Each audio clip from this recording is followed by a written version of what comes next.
Bonjour à tous, nous sommes au pas à pas numéro 18. Pourquoi l'acte de mariage est-il important?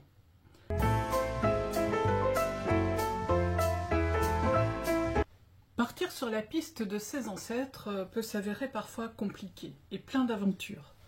Alors, au plus nous allons remonter dans le temps, au plus les choses vont être difficiles parfois, et au plus on risque de trouver des surprises aussi. Lorsqu'on commence sa généalogie, on ajoute donc d'abord les parents, et puis les deux grands-parents, et ensuite les arrière-grands-parents. C'est là, en fait, que pour les premières générations en général, la mémoire orale va bien, si vous avez encore vos parents et vos grands-parents, mais au-delà, souvent la mémoire est défaillante, en tout cas en ce qui concerne les dates. Alors, comment savoir où et quand les grands-parents étaient nés? Pour compléter votre arbre, il vous faut donc 3 actes essentiels par individu: la naissance, le mariage s'il y a lieu, et ensuite le décès. Et cela se trouve dans les registres d'état civil.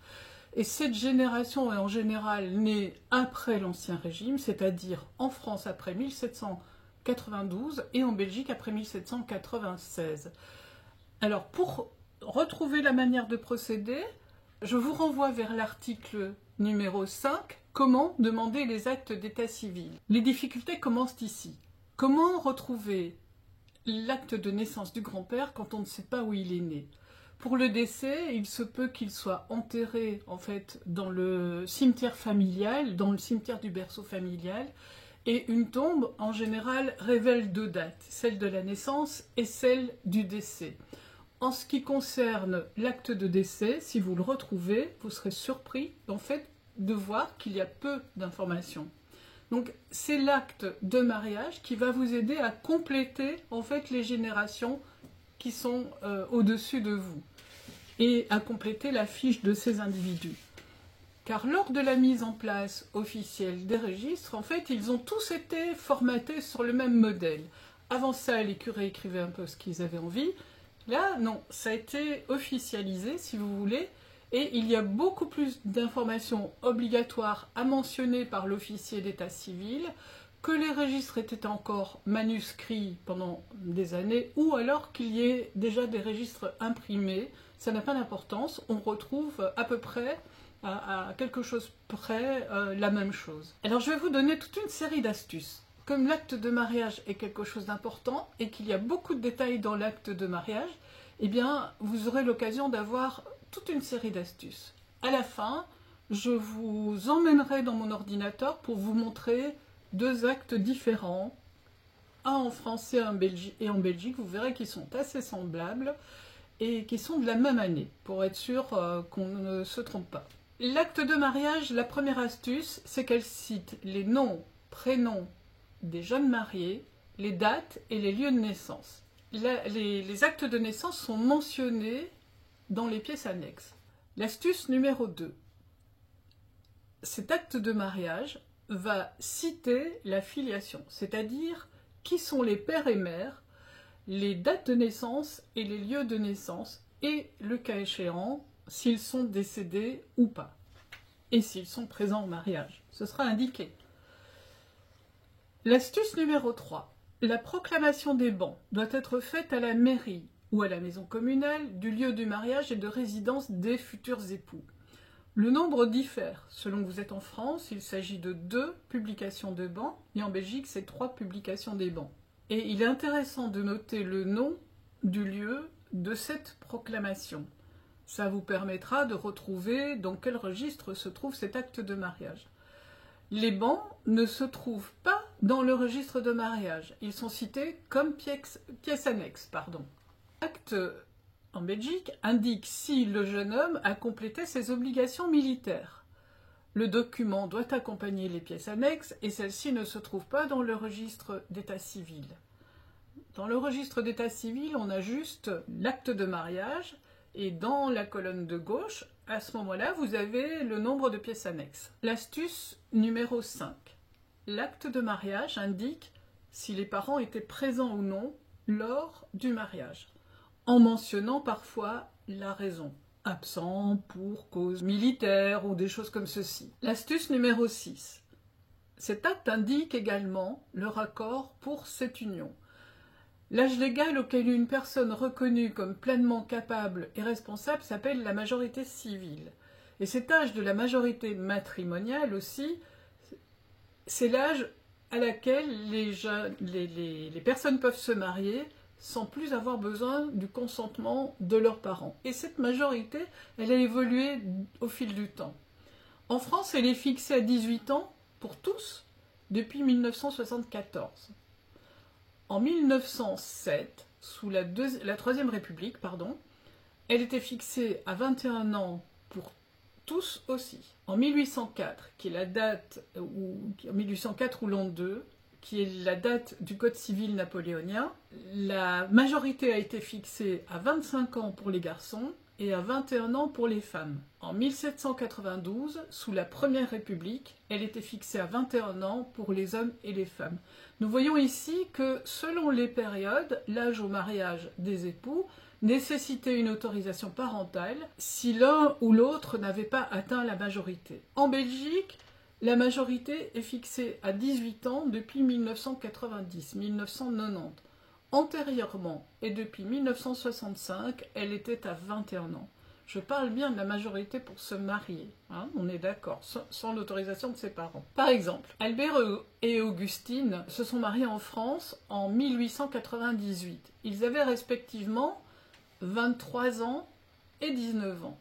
Et à cette date, 1998, ils étaient toujours sous le coup de la loi de 1804, Code napoléonien, et Albert et Augustine étaient tous deux mineurs. Donc l'autorisation de leurs parents doit être signifiée dans l'acte de mariage. Ça, c'est une petite chose que vous pouvez ajouter dans vos événements. L'astuce numéro 7. Alors il y a une subtilité.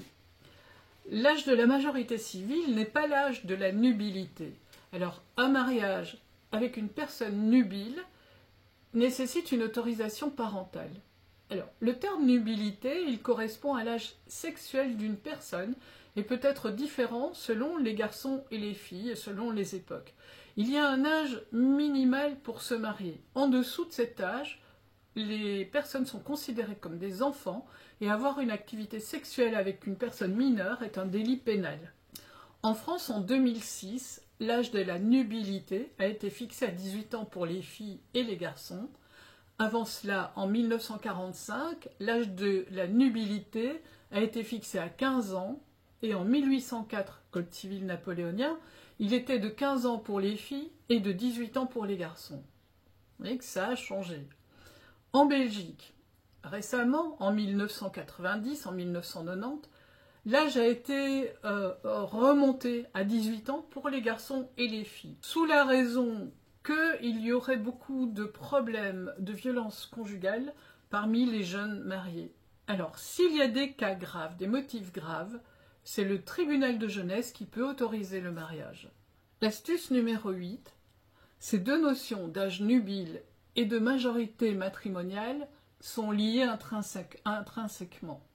Parce que tous deux impliquent que l'on peut se marier sans l'autorisation des parents dans un laps de temps d'âge minimum et maximum. Et si vos ancêtres se trouvent dans cette fourchette, en fait, il doit y avoir un consentement parental sur l'acte de mariage. Et parfois, une autorisation du tribunal, forcément. On arrive maintenant à l'astuce numéro 9. On est presque à la fin. Les témoins au mariage sont cités, ainsi que donc, les patronymes, les prénoms, le lieu de résidence, leur âge ou leur date de naissance, souvent c'est leur âge, et leur profession, et aussi leur relation avec le couple de jeunes mariés. Donc il peut s'agir d'un oncle, d'un cousin, d'un frère, etc. Et cette série de témoins reste très intéressante, et elle est à noter dans vos recherches, parce qu'elle peut vous apporter en fait de l'eau à votre moulin, à votre arbre. Et enfin, l'astuce numéro 10, qui est plus discrète, l'acte de mariage nous apprend si les jeunes époux savaient signer, et les témoins aussi.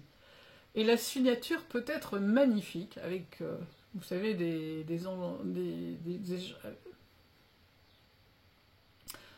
Nous arrivons à la dernière astuce, qui est l'astuce numéro 10.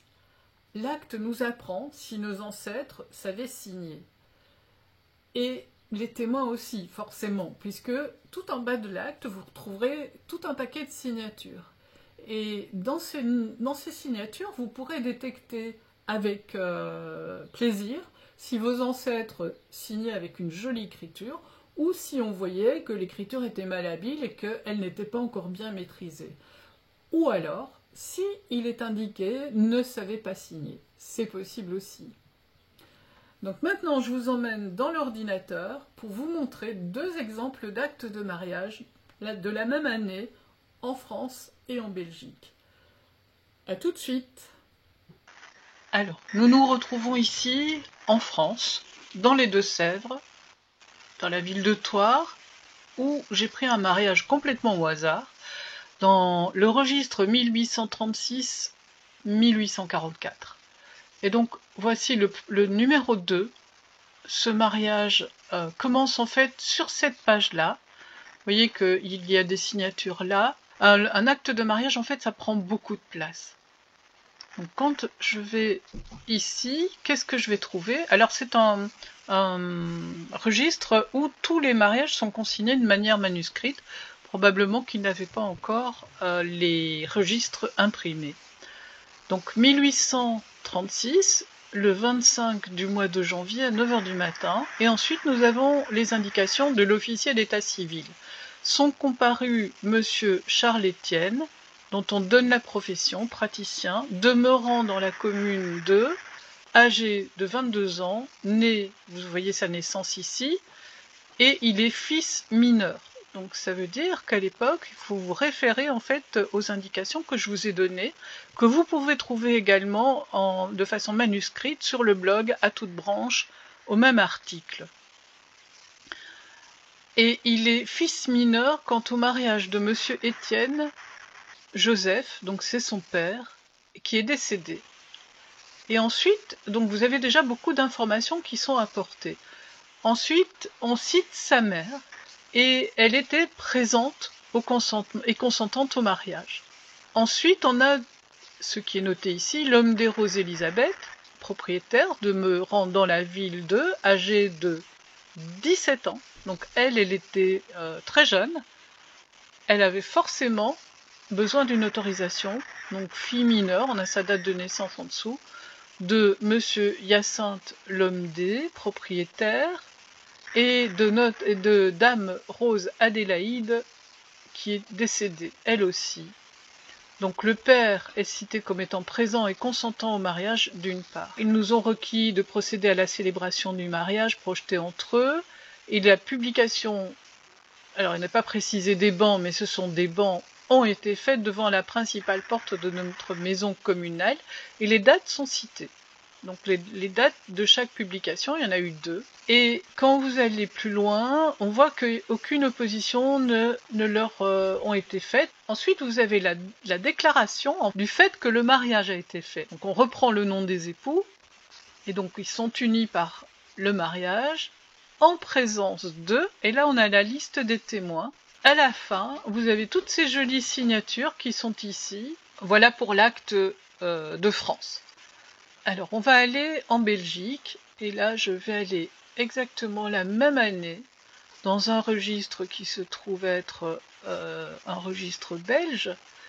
Et donc, normalement, vous avez une page par acte de mariage. On est dans la province du Luxembourg, et là, on est... vous verrez que ça revient au même, mais c'est présenté différemment. On est au 19e mariage. Libert, Gérard et Couzet, Jeanne-Catherine. Donc l'an 1836, on a déjà trouvé. Alors, je vais dire, à la limite, cet acte-ci est plus facile à lire parce que les petits points, là, ça permet justement de respecter, en fait, les demandes. Donc, on a la date à 8 h du matin. Donc, l'officier d'état civil s'appelle un bourgmestre en Belgique. Province du Luxembourg, sont comparus, alors Gérard Libert, alors on va agrandir, Gérard Libert cordonnier, âgé de 26 ans, né à Virton, on donne la date, et puis domicilié, Avirton, fils majeur, et là on donne les parents. Donc le conjoint défunt, qui est une information importante, Pierre-Nicolas Libert. En son vivant, sa profession c'était cordonnier, et Marie-Jeanne Didier, sans profession, tous les deux décédés, donc dans la même ville, à Virton. Et là, il vous donne le lieu de domicile, et puis le premier est décédé le 8 mars 1818, et la seconde le 13 octobre 1835, donc quelques mois avant. Hop là, quelques mois avant. Le dit Gérard, ayant satisfait aux lois sur la milice nationale, parce que c'est ainsi en Belgique, il doit y avoir un certificat délivré par le gouverneur de la province. Et si vous voyez ici, il est indiqué qu'il y a 3 annexes. Le certificat de milice fait partie, donc c'est le service militaire, fait partie des pièces annexes. Et ensuite, on cite la jeune fille, qui est Jeanne-Catherine Couzet, son métier de couturière, âgée de 24 ans, donc née à Virton, la date de naissance, l'extrait d'acte de naissance. Donc on a 3 pièces annexes qui sont les 2 extraits d'acte de naissance et puis le certificat de milice. Elle était fille majeure, donc elle n'a pas besoin de ses autorisations parentales. Et elle était fille majeure de feu, donc on sait que son père était décédé, qu'il était cordonnier en son vivant. On connaît son domicile qui est au même endroit et la date de décès. Et son épouse Barbe Forget, qui est sans profession, encore domiciliée, donc elle est présente et consentante. Donc ensuite, ils ont requis à la célébration, donc c'est la même ligne que ce qu'on trouve sur l'acte précédent. On retrouve le nom des mariés avec les chapitres du titre du code civil, etc. Et en dessous, il y a la liste des témoins. Alors je vais essayer d'agrandir sans agrandir de trop. Donc on a Jean-Nicolas Libert, âgé de 43 ans, qui est le frère germain de l'épouse, pardon, de l'époux, puisque c'est Libert. Jean-François Laurin, serrurier, âgé de 37 ans, beau-frère de l'époux. Donc on sait déjà que sa sœur a épousé un Laurin. Jean-François Remond, cordonnier, 68 ans, grand-oncle paternel de l'épouse. Donc vous voyez que vous avez déjà des bifurcations dans l'arbre qui sont en train de se créer.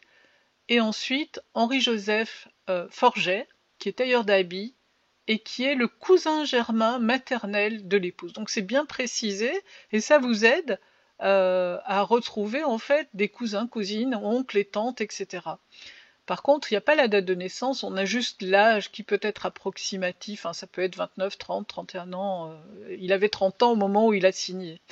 Et en fait, ici, on a également tout le paquet de signatures, mais il y a une précision, par exemple, à l'exception de la dite veuve Couzet, donc la maman de Jeanne-Catherine Couzet qui est ici, qui est née Forget, donc c'était son nom de jeune fille, qui est la mère de l'épouse, qui a déclaré ne savoir écrire ni signer. Donc ça s'explique, c'est obligatoire de le dire puisque tout le monde est censé signer.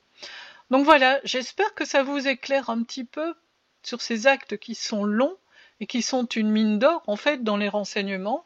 Je vous ai donné 10 astuces et si vous exploitez ces 10 astuces, vous arriverez sans problème à découvrir plein de choses pour votre généalogie. Nous nous retrouvons de l'autre côté du miroir. À tout de suite. Je vous retrouve ici pour nous dire au revoir. Merci de m'avoir suivi jusqu'ici. Et puis continuez de partager, de liker et de vous abonner. Chaque publication paraît en fin de semaine et j'ai grand plaisir à voir que cela vous plaît. Je vous dis à bientôt et bye bye.